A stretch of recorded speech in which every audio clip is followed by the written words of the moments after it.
Per què em preguntes sobre la meva discapacitat?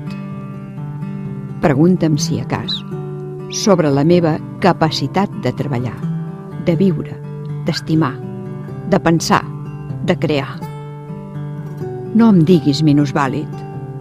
Demana'm la meva vàlua, perquè et sorprendré. No em menystinguis. Valora'm pel que sóc, pel que faig, pel que puc fer. No em compadeixis. Comparteix la meva passió per la vida. No t'entristeixis. Il·lusiona't amb mi i gaudeix de la meva companyia. No ploris. Ajuda'm i riurem junts. No em preguntis més sobre la meva discapacitat. Sisplau, d'una vegada, pregunta'm quina és la meva capacitat.